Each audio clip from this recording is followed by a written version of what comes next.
Hi guys, Korean movie recapped here. Before we start, I have a small news to announce.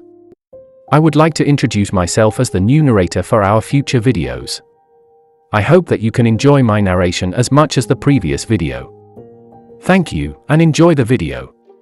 Today, I'm going to recap a Korean movie released in 2019, called Innocent Witness. This story is about a girl with autism who is also a key witness to a murder. Because of her condition, she was unable to testify in court properly and was easily denied by the defense attorney. What will the defense attorney do? How do they find the truth? And what is the plot behind all of this? Let's find the truth together. This young man is a lawyer named Mr. Yang. He lives with his father and is still unmarried. He is an outstanding lawyer with great skills who currently works in a law firm.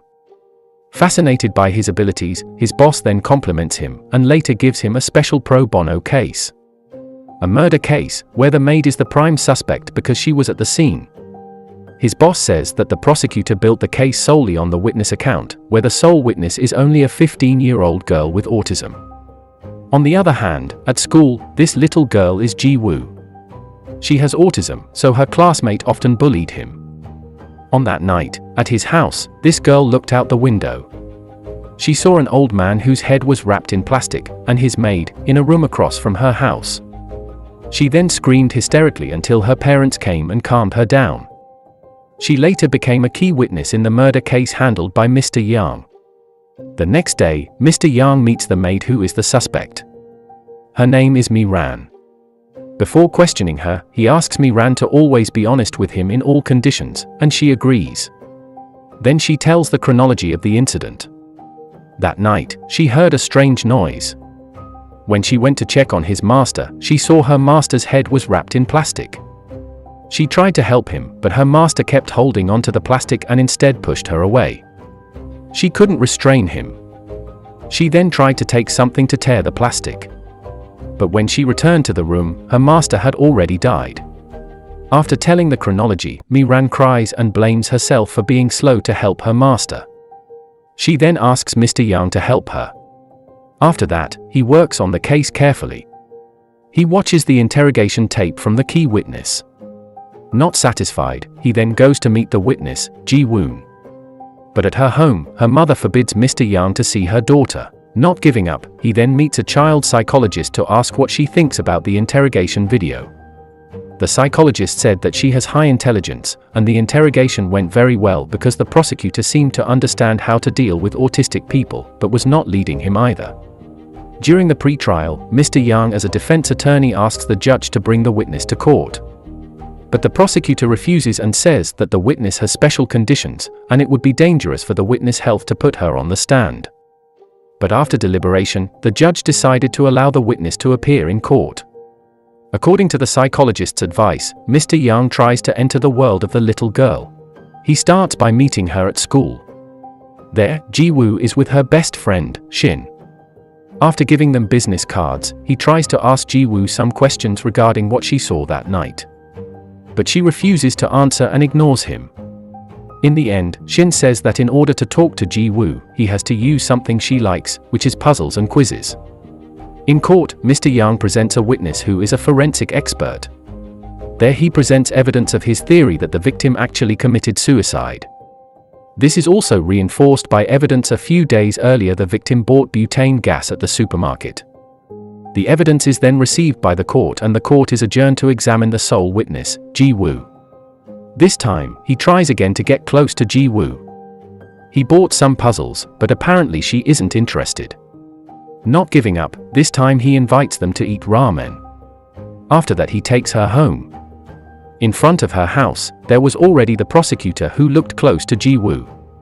He again asks the mother to allow him to interrogate Ji-woo, but she refuses. And it turned out that from the window Ji-woo noticed him. At night, she sends a puzzle to Mr. Yang. He then answers it. And from this, they grow closer, day by day. One day, he tries to find Ji-woo. He sees her being forced to drink something by her best friend, Shin. Because she refused, Shin then hit her. Seeing that, he stops Shin, and then says such a person is not a good friend. They become closer and finally the mother allows Mr. Yang enters the house and interrogates her daughter. After asking some questions, Ji-woo said Shin, who's always smiling at her, was taking advantage of her. Was he also just taking advantage of her? The scene continues to court. As Ji-woo sits on the witness stand, she keeps her ears covered. It turns out she is disturbed by the sound of the clock ticking. They then turn off the wall clock. The trial continues. The prosecutor asks her to tell what she saw. Ji-woo explains what she saw, and believes his maid attacked the victim because the maid smiled while holding the victim. Surprisingly, Mr. Yang as a defense attorney says that Ji-woo has an autism disorder that caused her to be unable to distinguish expressions, which he later proves in the court. After humiliating Ji-woo, finally Mr. Yang wins the trial and Mi-ran is acquitted of not being proven guilty. After the trial, he meets Mi-ran and says that the prosecutor is appealing. She says she is not afraid as long as Mr. Yang defends her. She then says goodbye to meet her son. Here, Mr. Yang feels something is odd because she previously said that she didn't have any family.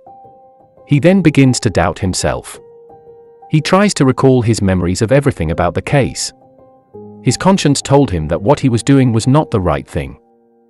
On the other hand, at school, Ji-woo can't go home because of heavy rain. Shin then comes and apologizes for what she has done to Ji-woo. She then gives her umbrella and runs into the rain. Moments later, Mi-ran appears and taunts Ji-woo. She said that she shouldn't be involved in adult business, and then pushed her away.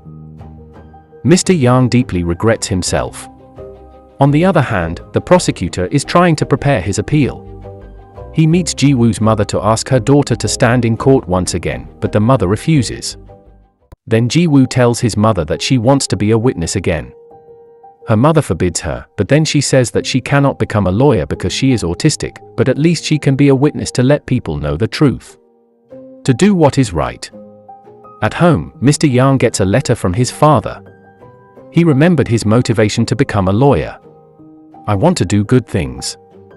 That's what he said to his father a long time ago. The next morning, the day of appeal, he greets his father and smiles.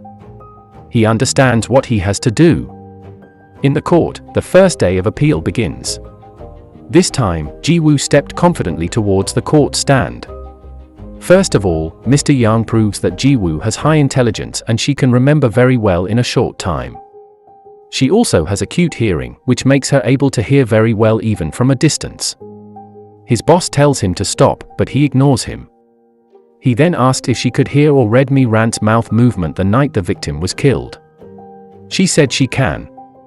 That night, the maid said, "Yikes. That's just pathetic. If only you die, both my child and your child can live. Just go quietly, will you? If you had the money to give away, you should have given it to me." Suddenly, the child of the victim who came to court tries to leave, but is stopped. Judge then asked for Mr. Yang role and reminded him of the code of ethics he would face. He said a lawyer is a human too, who has a desire to do what is right. His boss then gets angry and goes mad at the trial. He blasphemes Mr. Yang and is later removed from the trial by the judge. In the end, the trial is won by the prosecutor, but Mr. Yang gets what he wants, the truth, and to do what is right. At the end of the movie, Mr. Yang is getting closer and good friends with Ji-woo. He also dares to express his feelings to the woman he likes. What is around us is not always good. But what makes us good is whether we dare to do the right things. Do you dare to do something right in your life too? Leave your comments below. And also make sure to subscribe and turn on notifications so you can watch more videos like this.